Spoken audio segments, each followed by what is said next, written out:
बंधुओं, श्री हनुमान जीवन भर श्री राम के सेवक के रूप में रहे।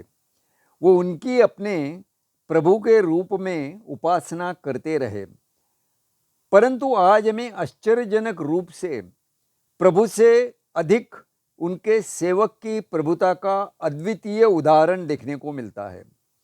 जहाँ श्री राम अभिजात्य वर्ग के आराध्य है, वहीं श्री हनुमान जन जन के उपास्य है। यह एक सर्वविदित सत्य है कि विश्व में हनुमान के मंदिर श्री राम के मंदिरों से कहीं बहुत अधिक संख्या में मिलते हैं। यदि हम आज की परिस्थितियों का अवलोकन करें तो निश्चित रूप से हनुमान जी से अनुपम प्रबंधन के अनेक गुण ग्रहण किए जा सकते हैं। सुंदरकांड में वर्णित समस्त घटनाओं में सफलता प्राप्ति के लिए हनुमान जी की किसी भी परिस्थिति में चुनौती के अवसर बदलने की क्षमता परिलक्षित होती है। वर्षों की दासता के कालखंड ने हम भारतीयों को सामान्यतया परमुखापेक्षी बना दिया है।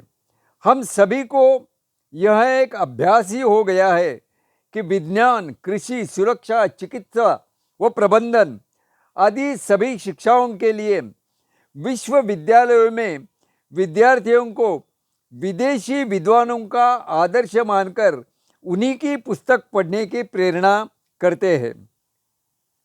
सुनते हैं श्री हनुमान जी के इन अद्वितीय गुणों का वर्णन। श्री हनुमान जी ज्ञान और कर्म के मिश्रण की एक अद्भुत व्यक्ति थे। किष्किंधापुरी में ज्ञान है पर कर्म नहीं, लंकापुरी में कर्म है पर ज्ञान नहीं। दोनों स्थानों पर हनुमान ज्ञान एवं कर्म को संयुक्त रूप से धारण करने वाले सिद्ध हुए हैं। सदा विजय के लिए आश्वस्त, ये उनका दूसरा गुण है। वे कर्मठ योगी होने से सदा सफलता प्राप्त करने की प्रति आश्वस्त रहते हैं। तुलनात्मक दृष्टि से देखें तो महाभारत युद्ध में समय समय पर अर्जुन भी घबराया व भ्रमित हुआ था, तब श्री कृष्ण ने उसे संभाला था। परंतु हनुमान जी के साथ ऐसा एक भी अवसर नहीं आया। उन्होंने तो सीता जी की खोज के समय निर्दिष्ट कार्य से कहीं अधिक कार्यों में सफलता प्राप्त की थी। इनके और एक गुण है अतिशय आत्मविश्वास। अपनी समस्या की चर्चा सफलता के पूर्व या पश्चात कभी नहीं करते। वे अतीव धैर्य से स्वयं हल ढूंढ लेते हैं।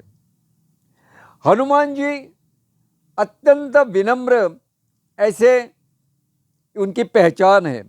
लंका के घटनाक्रमों में अप्रत्याशित सफलता प्राप्त करने के बाद स्वयं को तुच्छ स्वीकार करते हुए श्री राम की ही महानता एवं कृपा की सराहना करते हैं। अपनी अभूतपूर्व सफलताओं का श्रेय स्वयं को न देकर अपने आराध्य श्री राम को ही देते हैं। सात्विक क्रोध, यह उनका और एक गुण है।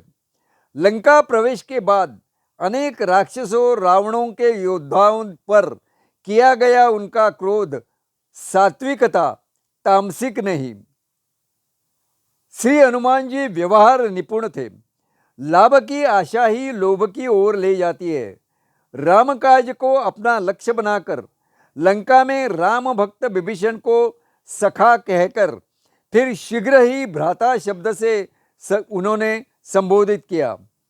अंततः वह परस्पर परिचय का आदान प्रदान कर अभिन्न नाते में बदल देते हैं। हनुमान जी लक्ष्य के प्रति एकनिष्ठ रहते हैं। राम काज को ही अपने जीवन का ध्येय मानना और इसी के प्रति उनका पूरा समर्पण रहा है। राम काजु किन्नु बिना में ही कहाँ विश्राम। इससे स्पष्ट होता है कि यदि पूजा बन जाए, काम अगर यदि पूजा बन जाए तो जीवन एक आराधना तथा देवालय बन जाता है। हनुमान ने अपने कर्मों से वास्तव में अपनी देह को देवालय बनाया। श्री हनुमान जी परिस्थिति अनुकूल व्यवहार करते हैं। हम हनुमान के बहुत रूप देखते हैं, यथा सूक्ष्म, विकट, विनम्र, रौद्र और भीम रूप भी हम देखते हैं। इनके व्यक्तिमत्व में एक अद्वितीय संयम था। अखंड ब्रह्मचारी हनुमान सीता माता की खोज में रावण के अंतपुर में उनको स्त्रियों को अस्त व्यस्त रूप में देखकर भी किंग कर्तव्य विमूढ़ नहीं होते थे, अपितु अपने मन पर पूर्ण संयम रखते थे। श्री हनुमान जी मनोविज्ञान कुशल थे। सीता माता से किस भाषा में बात करनी है इस पर सूक्ष्म विचार कर युक्तिपूर्ण आचरण वो करते थे।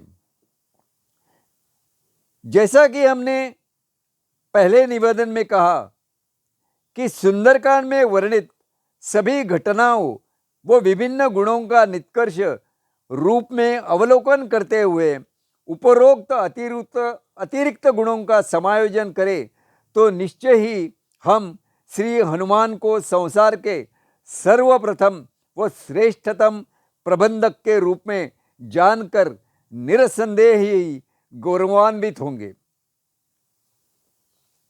मन में समर्पित भाव भरे करे श्री राम की, हौसला हनुमान सा हो दृढ़ता अंगद की, भरत सम त्याग हो मन में आस्था रघुनंद की, फूके शंख चेतना का, जय घोष हो श्री राम का। जय श्री राम।